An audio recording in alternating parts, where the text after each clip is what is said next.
இந்த உலகத்திலே ஆதாம் மூலமாக எல்லா மக்களும் பாவியாக மாறி போனார்கள். பரிசுத்தமாக படைக்கப்பட்ட மனிதன், பரிசுத்தமாக படைக்கப்பட்ட மனுஷி.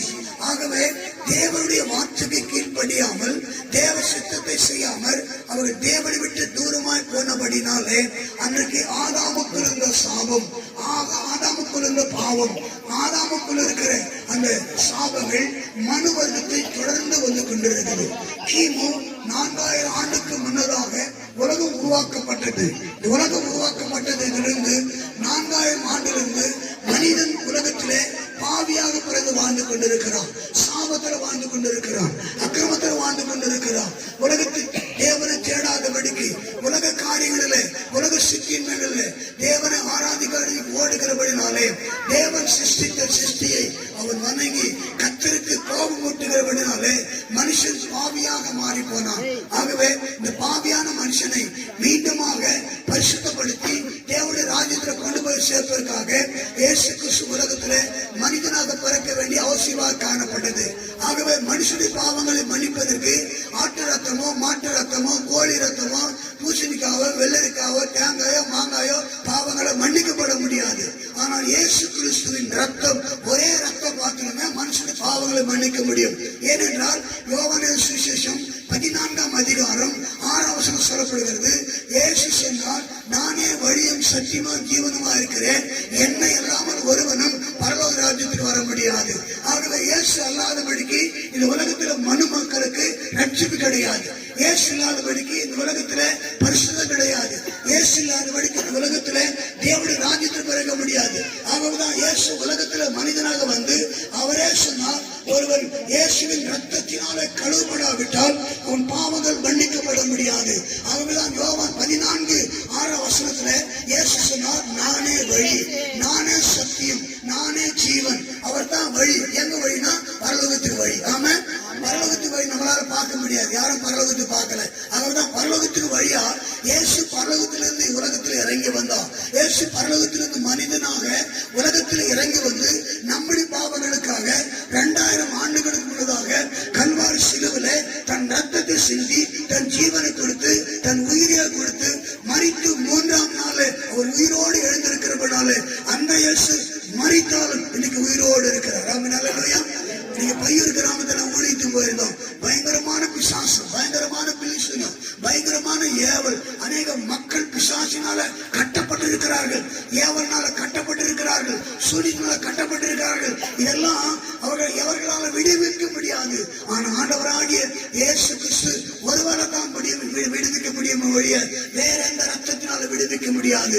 அது வருமான கட்டளை பிள்ளைகளே, இயேசுவின் ரத்தம் சகல பாவங்களை நீக்கி சுத்திகரிக்கும். அந்த ரத்தம் ஒரு மனிதனுடைய பாவங்களை மன்னித்து அவனை பரலோக ராஜ்யத்துக்கு கொண்டு போகும்.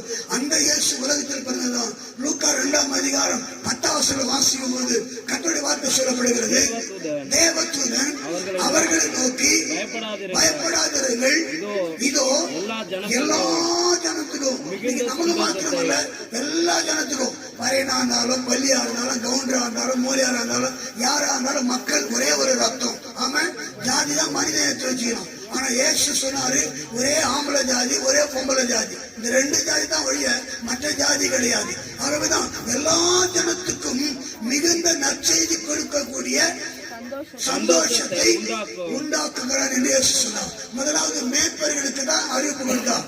மேய்ப்பர்கள் மந்தையை மேய்த்து கொண்டிருக்கும் போது அந்த மேய்ப்பர்களுக்கு தேவதூதனுக்கு வந்து, பயப்படாதீர்கள், எல்லா ஜனத்துக்கும் சந்தோஷத்தை கொடுக்கக்கூடிய நற்செய்தி, அந்த நற்செய்தி தான் ஆண்டவராக இயேசு கிறிஸ்து. அல்லேலூயா. அந்த நற்செய்தி தான் இன்னைக்கு உலகம் எங்கும், இந்தியா முழுவதும், வேர்ல்டு முழுவதும் இயேசு பிறந்தார் என்ற நற்செய்தி நம்ம டிவியில பாக்குறோம், கிராமங்களை பாக்குறோம், சென்னை ஃபுல்லா எல்லா இடங்களிலும் இயேசு பிறந்த நாளை இன்னைக்கு கொண்டாடி கொண்டிருக்கிறாங்க. ஏன்னா இயேசு இந்த உலகத்தில் பிறந்து வந்தது உண்மை. இயேசு உலகத்தில் 33 வருடம் வாழ்ந்தது உண்மை. இயேசு சிலுவையில் மரித்தது உண்மை. இயேசு உயிரோடு கூட எழுந்தது உண்மை. இயேசு திரும்ப வரப்போவது உண்மை. அல்லேலூயா. இயேசு இயேசு சீக்கிரம் வர போகிறார். ஏன்னா இந்த உலகத்தில் ரட்சிக்கப்பட்ட பிள்ளைகளை, பரிசுத்தமாக்கப்பட்ட பிள்ளைகளை சபையாக மனமாற்றி திரும்ப பரலோக ராஜ்யத்தில் தன்னோடு சேர்த்துக் கொள்வதற்காக இயேசு திரும்ப வரப்போகிறார். ஆயத்தமுள்ள கர்த்தருடைய பிள்ளைகளை அவரோடு கூட சேர்த்துக் கொள்ளப்படுவார். ஆயத்தமில்லாத உலக மக்களை உலகத்தோடு கைவிடப்பட்டு 7 ஆண்டு உலகத்துல நரக வேதனை இருக்கிறது. 7 ஆண்டு உலகத்துல ஒருவனும் மீட்டுக் கொள்ள முடியாத அநேக நரக வேதனை உலகத்தில் உண்டு. ஆகவே இருக்கமான கர்த்தருடைய பிள்ளையே, இயேசுவின் ரத்தத்தினால ஒரு மனிதன் மீட்கப்படும் போது, இயேசுவின் ரத்தத்தினால ஒரு மனிதன் கழுவப்படும் போது அவன் மீட்கப்பட்டு பரலோகம் போகிறான். அதுதான் நற்செய்தி. இயேசு உலகத்துல எல்லா மக்களுக்காகவும், எல்லா ஜனங்களுக்காகவும், எல்லா மணமக்களுக்காகவும் ஒரே ரத்தம், இயேசு ரத்தம் சிந்தப்பட்டது. அந்த ரத்தத்தினால ஒருவன் கழுவப்படும் போது, அந்த ரத்தத்தினால ஒருவன் மீட்கப்படும் போது அவன் பரலோக ராஜ்யத்துக்கு என்று அவன் எடுத்துக் கொள்ளப்படுகிறான். அதுதான் இன்னைக்கு உலகம் எங்கும் நற்செய்தியாக நாங்கள் அறிவித்துக் கொண்டு வருகிறோம். அந்த இயேசுவை உங்கள் சொந்தராக ரட்சகராக நீங்க ஏற்றுக்கொள்ளும் போது உங்கள் பாவங்கள் மன்னிக்கப்பட்டு, கட்டுகளால் உடைக்கப்பட்டு, சாபங்கள், அந்தரங்கத்தின் ஆவிகள், பில்லிசுனிகள், ஏவர்கள், மந்திரிகள் எல்லாவற்றையும் தேவனாக்கத்தில் விடுவித்து உங்களை நீதிமானாக மாற்றி பரலோகத்துக்கு என்று உங்களை ஆழ்த்தப்படுவதற்கு தேவன் வல்லமுள்ள தேவனாக இருக்கிறார். அப்படிப்பட்ட கிருபையை தேவன் நமக்கு தருவாராக, இந்த கிராமத்துக்கு தருவாராக.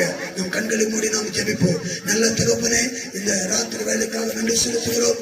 கதாவே 2023ஆம் ஆண்டுல ஆண்டுவே இந்த 25ஆம் தேதி தகப்பனே சோத்திரம் கனிகளுக்கு கிராமத்தில் கதாவே உங்களுடைய நற்செய்தி தகப்பனே இயேசு பிறந்த நற்செய்தி இன்னைக்கு பறைசாற்றபடியாக கொடுத்த நல்ல கிருபைக்காக நன்றி செலுத்துகிறோம் ஐயா. தொடர்ந்து கதாவே எங்களை ஆசீர்வதிங்க. ஆண்டவர் மீது நடக்க ஒவ்வொரு நிகழ்ச்சியும் உங்களுடைய கரம் இருக்க முடியாது ஜெபிக்கிறோம். ஆவியான ரத்தங்களை கட்ட செய்யுங்க. தேவ கிருபையும், தேவ ஆசீர்வாதமும், தேவ சமாதானமும், தெய்வத்துடைய மகிமும் எங்களோடு இருக்கும்படியா நான் ஜெபிக்கிறோம். வாலி பிள்ளைகளுக்காக சோத்திரம், வயதான பிள்ளைகளுக்காக சோத்திரம், சிறு பிள்ளைகளுக்காக சோத்திரம், ஒவ்வொரு பிள்ளைகளுக்காக நாங்கள் ஜெபிக்கிறோம். ஆண்டவரே எல்லாவற்றையும் விடுதலையாக்கி இயேசுவின் நாமத்தினால உங்களுடைய கிருபைத்தால் பிள்ளை மீது தாங்கி நடத்தும்படியா நான் ஜெபிக்கிறோம். மனதார வாழ்த்துகிறோம், ஆசீர்வதிக்கிறோம். அப்படியே செய்யுங்க. இயேசுவின் நாமத்தினால ஜெபிக்கிற எங்கள் ஜீவனில நல்ல பிதாவே. ஆமென், ஆமென், ஆமென். என் ஆத்துமாவே கர்த்தரை ஸ்தோத்திரி, என் முழுவதும் பரிசுத்த நாமத்தை ஸ்தோத்திரி. என் ஆத்துமாவே கர்த்தரை ஸ்தோத்திரி, கர்த்தர் செய்த சகல உபகாரங்களை ஒருபோதும் மறவாதே. ஆமென், ஆமென், ஆமென். நம்முடைய ஆண்டவராகிய இயேசு கிறிஸ்துவின் கிருபையும், பிதாவின் அன்பும், பரிசுத்த ஆவியானவரின் நினைக்கும் சமாதானமும், சந்தோஷமும், கர்த்தருடைய கிருபை, கர்த்தருடைய வழிநடத்துதலும் நம் அனைவரோடு கூட, இந்த கிராமத்தோடு கூட, கர்த்தருடைய பிள்ளைகளோடு கூட இன்று மற்றும் சதா காலங்களிலும் கர்த்தருடைய வருகை நிலைத்திருப்பதாக. ஆமென், ஆமென், ஆமென். அல்லேலூயா, அல்லேலூயா, அல்லேலூயா.